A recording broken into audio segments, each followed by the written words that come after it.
हाय बच्चों, क्या हाल चाल हैं। आज जो टॉपिक स्टार्ट कर रहे हैं वो है इन्वर्स ट्रिग्नोमेट्रिक फंक्शन। बहुत बच्चों को ये टॉपिक समझने में दिक्कत होता है, इसलिए सोचे चलो देखते हैं पढ़ा के बच्चों को कुछ समझ में आता है कि नहीं आता है। लेकिन एक बात ज़रूर आप लोग अपने दिमाग में रखो, हमारे पढ़ाने से या हमारे बहुत मेहनत करने से आपको चीज़ें समझ में आएंगी। अगर आप एवरेज है या बिलो एवरेज है, अगर बहुत मेहनत किया जाए आपको चीज़ समझ में ज़रूर आएगी बच्चा। लेकिन आपसे सवाल तभी बनेगा जब आप बहुत मेहनत करेंगे अपने ऊपर। अभी क्या देखते हैं आजकल के बच्चों में, बहुत सारे बच्चों में, सबकी बात नहीं कर सकते हैं, कि अगर सर उनके पीछे मेहनत करे तब तक ठीक है, लेकिन जब उनको बहुत मेहनत करना पड़ता है खुद के लिए तो उनको दिक्कत हो जाती है। अब एक सवाल बना रहे, दो सवाल बना रहे, नहीं बन रहा है, फ्रस्ट्रेट हो गए, छोड़ दे। वो बोलते सर आपसे बड़ा जल्दी बन जाता है। अरे सर ने कितना संघर्ष किया है तुमको क्या पता, तुम भी तो मेहनत करो कम से कम। इतनी जल्दी फ्रस्ट्रेट नहीं होते हैं, अभी तो ज़िंदगी शुरू ही होता है 12th के बाद बच्चा। इसलिए बहुत मेहनत करो अपने पीछे। नहीं बनता है फिर बनाओ, नहीं बनता है फिर बनाओ, फिर नहीं बनता है फिर पूछो। और एक सर ने कहा है, बहुत अच्छा कहा है, कि इज्जत की बात नहीं होती है। आधे बच्चे इसलिए नहीं पूछते अरे सर क्या सोचेंगे, ये क्या सोचेंगे। तुमको रिश्तेदारी थोड़ी निभाना है किसी से। पढ़ो, जितना पढ़ सकते हो उतना पढ़ो, और नहीं पढ़ना है तो कुछ और करो। लेकिन अगर पढ़ाई को आपने ऑप्ट किया है तो आप इसमें अपना 200% दीजिए। गलती नहीं ढूंढिए किसी में भी, चाहे अपने में चाहे किसी में। मेहनत कीजिए, बस लगे रहिए सवाल के पीछे। इतना आसान नहीं है जितना आसान लोग समझते हैं। इन्वर्स ट्रिग्नोमेट्रिक फंक्शन क्या है भैया? ये इन्वर्स फंक्शन ही है, बस यहां पे बीच में क्या आ गया, ट्रिग्नोमेट्री। मतलब ट्रिग्नोमेट्रिक फंक्शन का हम इन्वर्स की बात करेंगे। उसके पहले थोड़ा बहुत इन्वर्स के बारे में आपको बता देते हैं। इन्वर्स फंक्शन क्या है थोड़ा सा एक बार रिकॉल कर देते हैं। अगर फंक्शन डिफाइन कहां से कहां है, ए से B, then it's inverse is defined as f inverse from b to a। Function a से b डिफाइंड है तो उसका इनवर्स कहां से कहां डिफाइंड होगा, b से a डिफाइंड होगा। ये तो रहेगी पहली बात। आप अगर डायग्राम से समझते हो, मैपिंग से, यहां से यहां फंक्शन है, a से कहां तक बाबू, b तक। इस फंक्शन में हमने इनपुट डाला x, इसको डोमेन बोलते हैं। x के सेट को डोमेन बोले, x डाला, ये किस में गया, फंक्शन में गया, तो ये हो गया f ऑफ x, जिसको हमने नाम दे दिया y। तो y हो गया आपका रेंज और b हो गया जनरली कोडोमेन। ठीक है, ये फंक्शन की बात हो। इनवर्स क्या हो गया, यहां से यहां, इसमें इनपुट क्या होगा y और आउटपुट क्या मिलेगा x। तो आप x बराबर लिख सकते हैं f इनवर्स y। बात समझ में आया? ये हो गया inverse of function, inverse of this function. Function में इनपुट x से आउटपुट y, इनवर्स में इनपुट y हो गया, आउटपुट x। यानी अगर आप लिखते हो y बराबर f ऑफ x, तो हम x लिख सकते हैं x equals to f inverse y। यहां फंक्शन है, इनपुट क्या है x, आउटपुट क्या है y। इनवर्स में इनपुट क्या हो गया y और आउटपुट क्या है x। ये 1/f या पावर -1 ये बस डिनोट किया गया, ये भी एक फंक्शन ही है। ये तो बेसिक एकदम सिंपल था। ये तो होता क्या है, लेकिन ये डिफाइंड तभी होगा, it is defined only when f is bijective. मतलब फंक्शन डिफाइंड है, फंक्शन में कोई दिक्कत नहीं है, लेकिन उसका इनवर्स तभी डिफाइंड होगा जब वो फंक्शन क्या होगा, बाइजेक्टिव होगा। अब वो क्यों होता है आप यहां ध्यान से समझो, ऐसे यही समझ लो, क्या दिक्कत है, समझना आराम से, बस यही बेसिक है।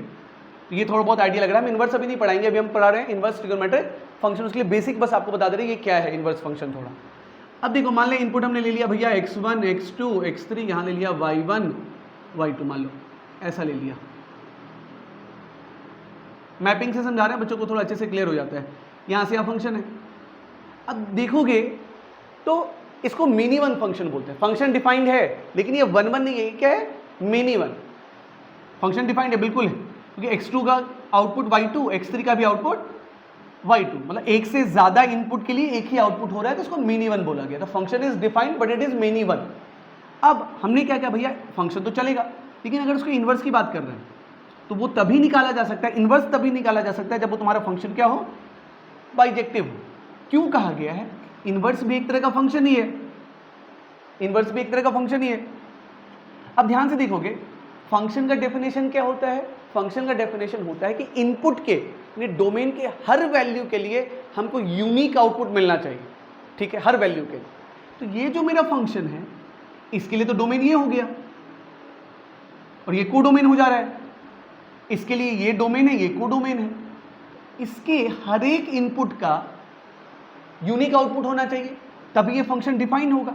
लेकिन since it is many one function तो y2 के लिए कितना आउटपुट हो रहा है, इस फंक्शन की बात करेंगे, इन्वर्स की बात करेंगे तो y2 के लिए कितना आउटपुट हो रहा है? 2 आउटपुट हो रहा है। बात समझ रहे हैं? y2 के लिए कितना आउटपुट हो रहा है? तो y2 का यूनिक इमेज नहीं बन रहा है।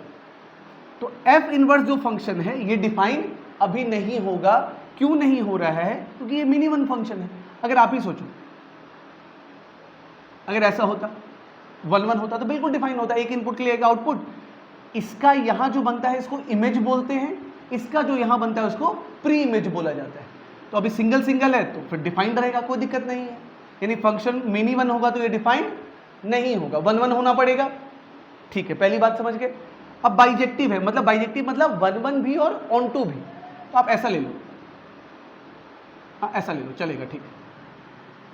पूछेगा ये फंक्शन डिफाइन है? बिल्कुल डिफाइन है। कौन सा फंक्शन है?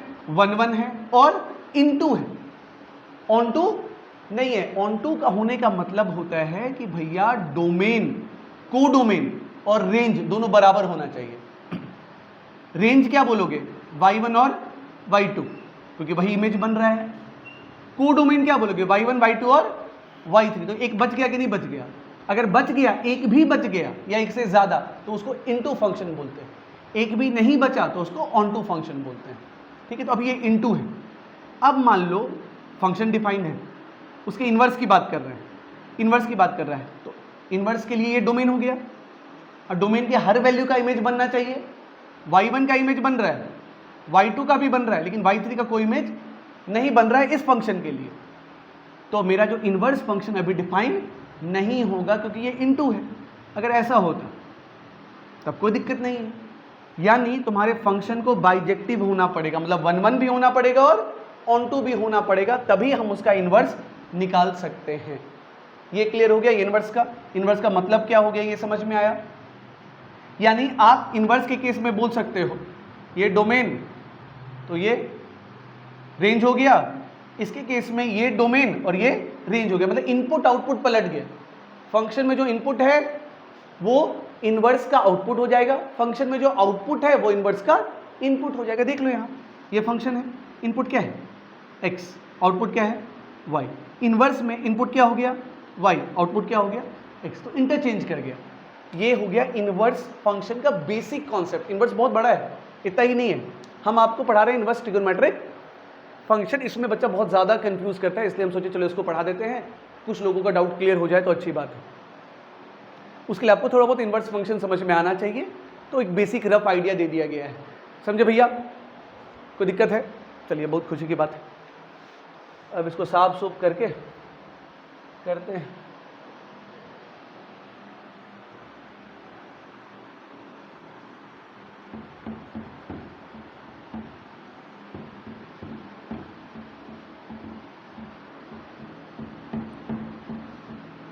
देखो इतना तो जान लो, बार बार हम कहते हैं तुम नहीं मेहनत करो, चलो तुम्हारी मर्जी है, लेकिन तुमको मेहनत कभी ना कभी तो ज़रूर ही करना पड़ेगा। अगर आप अति टैलेंटेड है, ब्रिलियंट है, ऊपर वाले का आशीर्वाद है सीधे सर पे, तो अलग बात। जनरल एवरेज बच्चे, हमारे जैसे बच्चों की बात अगर की जाए, अब तो बच्चे नहीं रहे ऐसे, आपको बहुत मेहनत करना पड़ता है, बहुत मेहनत करना पड़ता है। कुछ लोग कहते हैं सर करना चाहते हैं लेकिन मोटिवेट नहीं हो पाते हैं, तो मोटिवेशनल वीडियो, हम बोले भैया वीडियो देख के आपको अच्छा लगेगा हाँ करना चाहिए, बिल्कुल सही बात है, लेकिन मोटिवेट आपको खुद को करना पड़ेगा। आपके पास कोई रीज़न होना चाहिए इस चीज़ को करने के लिए, वो आपका रीज़न होना चाहिए। हम आपको रीज़न थोड़ी देंगे कि बेटा तुमको पढ़ना चाहिए, ऐसा पढ़ना चाहिए। वो हम समझा सकते हैं, बिल्कुल समझा सकते हैं, तुमको अच्छा भी लगेगा, तुम करेगा भी 1-2 दिन, लेकिन क्या है ना, आपको अंदर से कुछ होना चाहिए। हाँ सर हमको करना है, या तो पेरेंट्स के लिए करो या खुद के लिए करो, किसी के लिए करो, करो, लेकिन नहीं तो 4 दिन करोगे, 10 दिन करोगे, फिर हिम्मत हार जाओगे। इतना समझ लो बच्चा, बार बार किसी के समझाने से सुनने में अच्छा बड़ा लगेगा, भाई ये कर गया, हम भी कर सकते हैं। बिल्कुल कर सकते हैं, क्यों नहीं कर सकते हैं, लेकिन आपको कुछ अपना चाहिए, अपने अंदर से आना चाहिए। हाँ सर, जो आपको जगा के रखे हमेशा एकदम। चलो बीच में जो भाषण थोड़ा जरूरी है इसमें दे देते हैं, क्योंकि आजकल का बच्चा सब ना सोया हुआ है गजब टाइप से, भयंकर नींद में सोया हुआ है। अब आते हैं इनवर्स ट्रिग्नोमेट्रिक फंक्शन पे, एकदम सबसे सिंपल आते हैं। सबसे पहले बात कर लेते हैं भैया साइन फंक्शन की, एक आज समझा देते हैं। अगर ये आपको अच्छे से समझ में आएगा तो बाकी का बाकी पांचों उसी तरह है, हम ऐसे डिस्कस कर लेंगे। लेकिन कॉन्सेप्ट समझो फिर मेहनत करो, फिर कॉन्सेप्ट समझो फिर मेहनत करो, ऐसे पढ़ाई होती है। तुम चाहते हो सर सब आप हमको पढ़ा दीजिए, सब सवाल बना दीजिए, उसी में से 4-5 हम बना लेते हैं तो बहुत बड़ी बात है, बहुत बढ़िया, शाबाश, मस्त है। साइन फंक्शन की बात कर रहे हैं तो मान लेते हैं भैया हम ले लेते हैं साइन थीटा मान लो, या y बराबर एफ एक्स बराबर मान लिए हम साइन एक्स मान लिए। अब जो ट्रिगोनोमेट्री जिनको थोड़ा बहुत भी आता है उनको पता है कि ट्रिगोनोमेट्रिक फंक्शन 1-1 नहीं होता है। कोई भी ट्रिगोनोमेट्रिक फंक्शन अपने डोमेन में, अगर पूछेगा भैया इसका डोमेन क्या है, साइन का डोमेन क्या बोलोगे, रियल नंबर बोलोगे, एक्स का कुछ भी वैल्यू बिठा सकते हैं। और इसका रेंज पूछोगे, रेंज होता है -1 से 1, डोमेन हो गया रियल नंबर, रेंज हो गया -1 से 1। हम ग्राफ बना देते हैं इसका, तुम देख लो। अभी इसलिए तुमको समझाए थे कि कोई भी फंक्शन बाइजेक्टिव होगा तभी उसका इनवर्स निकाला जा सकता है। ग्राफ बना देते हैं छोटा सा,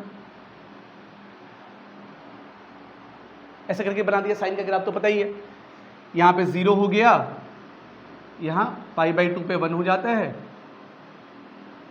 -π/2 पे -1, पाई पे 0, 3π/2 पे -1, 2π पे 0, 5π/2 पे +1, सोन बढ़ता जाएगा ऐसा। ये साइन का ग्राफ है। अब देखो बहुत सिंपल तरीका होता है, 1-1 है कि नहीं है। एक नॉर्मल तुम हॉरिजॉन्टल लाइन ड्रॉ करो, हॉरिजॉन्टल लाइन ड्रॉ करोगे तो वो इस ग्राफ को बहुत जगह कट करेगा। बहुत जगह कट करने का मतलब हॉरिजॉन्टल लाइन है, मतलब y कांस्टेंट होगा, मतलब x के अलग अलग वैल्यूज के लिए हमको y का सेम वैल्यू मिल रहा है। बात समझ में आ रहा है? जैसे एग्जांपल देख लो ना, यहाँ 0 पे भी 0 मिल रहा है, पाई पे भी 0 मिल रहा है, 2π पे भी 0 मिल रहा है, मतलब अलग अलग इनपुट पे सेम आउटपुट मिल रहा है। π/2 पे 1 मिल रहा है, 5π/2 पे भी 1 मिल रहा है, -3π/2 पे भी 1 मिल रहा है, मतलब अलग अलग इनपुट के लिए सेम आउटपुट मिल रहा है, तो इसको बोलते हैं मेनी वन फंक्शन। तो अभी इसका इनवर्स फंक्शन डिफाइंड है, साइन एक्स बिल्कुल डिफाइंड है, लेकिन साइन इनवर्स एक्स डिफाइंड नहीं हो पाएगा अभी, क्योंकि ये मेनी वन फंक्शन है। इसको बनाना पड़ेगा 1-1। 1-1 कैसे बनाते हैं? बहुत सिंपल तरीका, दो कॉन्सेप्ट समझाएंगे, दोनों समझने की कोशिश करना। सबसे पहला क्या है, हम इसका रेंज पूरा कवर होना चाहिए, मतलब -1 से 1 तक कवर होना चाहिए। साइन का सारा वैल्यू हमको लेना है, हम ये इंटरवल ले रहे हैं, ध्यान से देखना, ये इंटरवल -π/2 से π/2, ये वाला पोर्शन ले रहे हैं। देखो ये 1-1 है, पूरा बढ़ रहा है, इंक्रीजिंग। यहां -1 ले रहा है, सारा वैल्यू भी कवर कर रहा है। ये भी ले सकते हो π/2 से 3π/2, ये भी 1 से -1 कवर कर रहा है। ये भी ले सकते हैं 3π/2 से कहां तक, ये भी -1 से 1 कवर कर रहा है। लेकिन स्टैंडर्ड जो लिया गया है, जिससे सारा फॉर्मूला ड्राइव हुआ है, वो स्टैंडर्ड ये लिया गया है, प्रिंसिपल वैल्यू भी इसको बोलते हैं। ये डोमेन ले लिया गया -π/2 से कहां तक, π/2 तक। किसका? साइन का, ताकि हम उसका इनवर्स डिफाइन कर सके, उसके लिए लिया गया है। बात समझ में आया? साइन पूरा डिफाइन है बच्चा, इनवर्स डिफाइन करने के लिए हमको इसको 1-1 बनाना पड़ा। 1-1 देखो यहां से यहां 1-1 है कि नहीं है, बिल्कुल 1-1 है। ग्राफ कहीं पे मुड़ नहीं रहा है, इंक्रीजिंग है बिल्कुल। तो -1 से लेके 1 सारा वैल्यू कवर हो रहा है। क्लियर है? अब यानी अब हम जो साइन एक्स लिख रहे हैं बाबू, साइन एक्स लिखे, इसका डोमेन ले लेते हैं -π/2 से कहां तक, π/2, और रेंज ले लिए -1 से 1। ये sin x एक फंक्शन है जिसका डोमेन हो गया -π/2 से π/2 और आउटपुट है -1 से 1। ये अब इस डोमेन के अंदर बिल्कुल 1-1 फंक्शन है, ऑन टू है, बाइजेक्टिव फंक्शन है। इसका इनवर्स निकाल सकते हैं। अब अगर आप लिखोगे साइन इनवर्स x, फंक्शन है, साइन है तो जो इसका इन्वर्स उसका नाम दे दिए, साइन इन्वर्स दे दिए नाम, तो साइन इन्वर्स। इसका इनपुट क्या हो जाएगा, जो इसका आउटपुट है, और इसका आउटपुट क्या हो जाएगा, जो इसका इनपुट है, -π/2 से π/2। यानी साइन इनवर्स x का डोमेन क्या हो जाएगा, -1 से 1 जो इसका रेंज था, और इसका रेंज वो हो जाएगा जो इसका डोमेन था, -π/2 से π/2। मतलब अगर आपको ये अच्छे से याद है तो आप ये 2 मिनट सोच के भी बता सकते हो, रटने की जरूरत नहीं है, दो प्रैक्टिस करते करते याद हो जाता है। साइन का डोमेन रियल नंबर होता है, तो उसको बाइजेक्टिव बनाने के लिए हम -π/2 से π/2 डोमेन कर दिए, और रेंज तो -1 से 1 ही है। तो साइन इनवर्स का इनपुट क्या हो जाएगा, -1 से 1, आउटपुट हो जाएगा -π/2 से π/2। बहुत सिंपल है बाबू, साइन इनवर्स का अच्छे से समझ में आया, मतलब इस पोर्शन की बात कर रहे हैं। क्लियर है? हम ग्राफ बता देते हैं आपको, ग्राफ से भी बता देते हैं, और एक और तरीका बोले थे, पहले ग्राफ समझा देते हैं। किसका ग्राफ बता रहे हैं बाबू, आपको बता रहे हैं y बराबर साइन इनवर्स x का, ये ग्राफ। इनपुट, इनपुट मतलब x की वैल्यू अगर बोलते हैं, -1 से कहाँ ले रहे हैं, 1 ले रहे हैं, तो ले लो भैया -1 से 1, इनपुट होता है -1 से 1, आउटपुट होता है π/2, -π/2 से π/2। देख लो यहाँ पे, तो π/2 का वैल्यू अगर पता होगा आप लोग को, पाई होता है 3.14 के आसपास, 1.6, तो इससे थोड़ा बड़ा हो जाएगा, थोड़ा ऐसे ले लेते हैं, ये हो गया π/2, इधर हो गया -π/2। ग्राफ बनाना भी बहुत आसान है। साइन का आपको पता है 0 पे 0 देता है, अगर साइन का पता है, साइन में इनपुट अगर π/2 डालते हैं तो आउटपुट 1 आता है, साइन 91 होता है, तो साइन इनवर्स में इनपुट 1 डालेंगे तो आउटपुट क्या होगा, π/2 होगा, तो इनपुट 1 आउटपुट π/2, ये पॉइंट मिलेगा। साइन में इनपुट अगर -π/2 डालते हैं, आउटपुट -1 मिलता है, इनवर्स में इनपुट -1 डालेंगे, आउटपुट -π/2 मिलेगा। है ग्राफ, इसी का इनवर्स बन रहा है, तो देखो ऐसे करके जाता है, ऐसा, ये इसका इनवर्स हो गया बच्चा।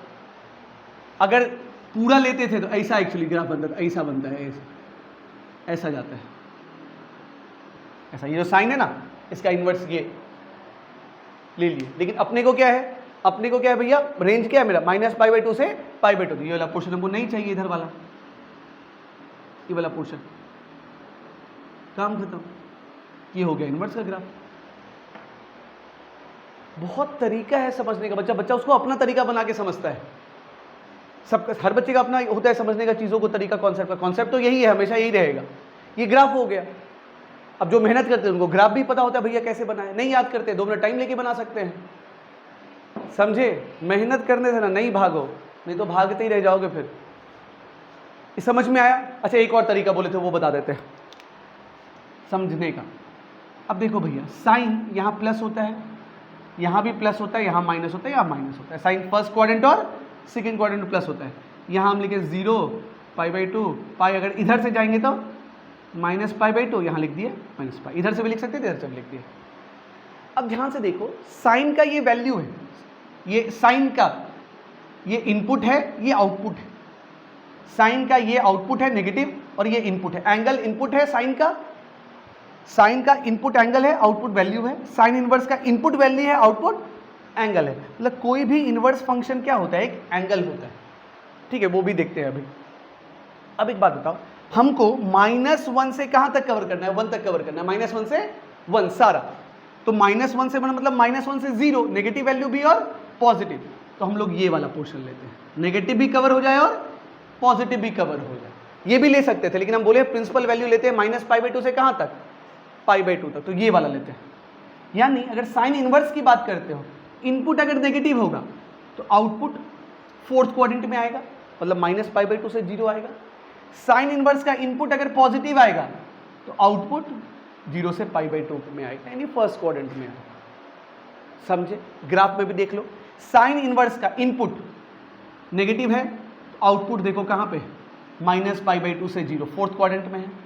साइन इनवर्स का इनपुट पॉजिटिव है, मतलब 0 से 1 है, तो आउटपुट 0 से कहाँ है, π/2 है। देख लो ये वाला पोर्शन है। तो यहाँ से जो चीज़ समझ सकते हैं आप यहाँ से भी समझ सकते हैं, यहाँ से भी समझ सकते हैं। अब आप पे डिपेंड करता है आप चीज़ों को कैसे एनालाइज करते हो, कैसे समझते हो। बहुत सारा तरीका है समझने का। बहुतों को ये आसान लगता है, बहुतों को ग्राफ आसान लगता है, बहुतों को साइन ही आसान लगता है, वो उसी को पलट के समझ लेते हैं। तो आपकी मर्जी है बच्चा, आप कैसे समझते हो समझ लीजिएगा, बस यही ज़रूरी है। यहाँ तक समझे बाबू कि साइन इनवर्स में नेगेटिव मतलब क्या, -1 से कहाँ तक, 0 तक, और पॉजिटिव मतलब कहाँ, 0 से लेके कहाँ तक, 1 तक, क्योंकि साइन इनवर्स का वैल्यू ही होता है -1 से 1 तक, तो नेगेटिव में यही होगा, पॉजिटिव में यही होगा। इनपुट अगर पॉजिटिव तब तो भैया फर्स्ट क्वाड्रेंट 0 से π/2, इनपुट अगर नेगेटिव तो भैया फोर्थ क्वाड्रेंट -π/2 से कहाँ तक, 0। यहाँ से सब जगह से बता रहे। अब तुम सोचो, हम लोग लिखते हैं साइन थीटा, जिनके बच्चा में पढ़ते थे, x बराबर y बराबर क्या लिखते थे, साइन थीटा लिख के। तो साइन का जो इनपुट होता है वो एंगल होता है, आउटपुट कोई वैल्यू दिया। अगर साइन इनवर्स x लिखोगे, साइन इनवर्स x बराबर क्या लिखेंगे, मतलब ये जो चीज है ये एंगल हुआ कि नहीं हुआ, एंगल हुआ। यानी कोई भी इनवर्स ट्रिग्नोमेट्रिक फंक्शन क्या होता है, एक एंगल होता है, और जो इनपुट है उसका वो वैल्यू है। तो अब साइन इनवर्स का इनपुट नेगेटिव हुआ, साइन इनवर्स की बात कर रहे हैं, कंफ्यूज मत होना साइन में और साइन इनवर्स में, एकदम क्लियर रखना बच्चा। बहुत लोग बहुत कंफ्यूज करते हैं, एकदम क्लियर रखो, बहुत सिंपल है। हम तुमको एक छोटा सा एग्जांपल लेते हैं। साइन में इनपुट डाले 30 डिग्री, आउटपुट मिला 1/2। साइन इनवर्स में इनपुट डालेगा 1/2, आउटपुट मिलेगा 30 डिग्री। मतलब साइन इनवर्स 1/2 का वैल्यू कितना हो गया, 30 डिग्री। मतलब एक इनवर्स ट्रिग्नोमेट्रिक फंक्शन एंगल हुआ कि नहीं हुआ। तो वही यहां बताए, अगर इनवर्स फंक्शन का इनपुट नेगेटिव है तो आउटपुट -π/2 से 0 होगा, फोर्थ क्वाड्रेंट। इनपुट अगर पॉजिटिव है तो आउटपुट 0 से π/2 होगा, फर्स्ट क्वाड्रेंट। बात समझे, बहुत आसान है। यहां से भी समझ सकते हो, ग्राफ बता दिए यहाँ पे, ये भी लिख दिए बाबू, क्योंकि ये भी बता दिए क्योंकि ये मिनी वन था, इसको बाइजेक्टिव बनाना था, तभी इसका इनवर्स निकाल सकते हैं। ये लिया गया, इसी को प्रिंसिपल वैल्यू बोला जाता है। अब तुमसे पूछेगा कि साइन इनवर्स का डोमेन क्या होता है, डोमेन मतलब इनपुट, -1 से 1 होता है। पूछेगा साइन इनवर्स का रेंज क्या होता है, -π/2 से π/2, क्लोज इंटरवल होता है। मतलब साइन इनवर्स में इनपुट कुछ भी रखेंगे, आउटपुट मेरा हमेशा किसके बीच में होगा, -π/2 से π/2 के बीच में होगा। ये थोड़ा बहुत आप लोग को क्लियर हुआ। अब इस साइन इनवर्स से जो बेसिक थोड़ा बहुत छोटा छोटा क्वेश्चंस बनता है वैल्यूज पे, वो अगले क्लास में डिस्कस कर लेंगे, और फिर बाकी इनवर्स ट्रिग्नोमेट्रिक फंक्शन की बात करेंगे। अगर आपको ये अच्छे से समझ में आया है ना, आप मेहनत करोगे तो थोड़ा बहुत खुद से भी बना सकते हैं, डाउट होता है पूछ सकते हैं, ठीक है। इस पे क्वेश्चंस करेंगे अगले क्लास में, थोड़ा बहुत इस पे साइन इनवर्स से रिलेटेड, ताकि आपका साइन इनवर्स स्ट्रांग हो जाए। एक फंक्शन स्ट्रांग हुआ ना तो बाकी का पांचों में आपको दिक्कत नहीं होगा, टाइम लग सकता है लेकिन दिक्कत नहीं होगी। इसको स्थिर रखो, इसको स्थिर रखो, खुश रहो। बार बार कहते हैं सवाल बनेगा या तो ना बनेगा, ना बनेगा तो सीखेंगे, बन गया तो अच्छी बात है, फिर आगे मूव ऑन करेंगे। परेशान नहीं हुआ करो और मेहनत करो। बार बार बोलते हैं बच्चा, मेरा काम है बोलना, हम तो बोलते ही रहते हैं, ऐसे भी बोलते रहते हैं बाबू, क्योंकि मेहनत नहीं करोगे, हम बार बार कहते हैं अभी नहीं करोगे तो कभी तो जरूर करना पड़ेगा। टाइम है, 11th-12th में बच्चा मेहनत कर सकता है, बच्चा उतना रिस्पॉन्सिबिलिटी नहीं होता है, उतना दिक्कत नहीं होता है। अलग बात है इस उम्र में बच्चा के दिल और दिमाग में बहुत चीज़ चलता है, उसी को तो कंट्रोल करना है बाबू। इसीलिए किसी को पकड़ो, या तो खुद को पकड़ो, सर हमको अपने लिए करना है, कुछ तो करेंगे ऐसा कि लोग कहेंगे क्या किया है, ऐसा कर ले। या पेरेंट्स को पकड़ो, हाँ भैया इनको हमको प्राउड फील कराना है, और समझ ही रहे होगे, किसी को तो रखो भैया कि इसके लिए हमको करना है या खुद के लिए करना है, लेकिन करना है, नहीं तो ऐसे बहुत मुश्किल है बाबू। चलिए बहुत बहुत धन्यवाद, अगली क्लास में इस पे क्वेश्चंस करेंगे, उम्मीद करेंगे आप लोगों का डाउट क्लियर होगा। Thank you.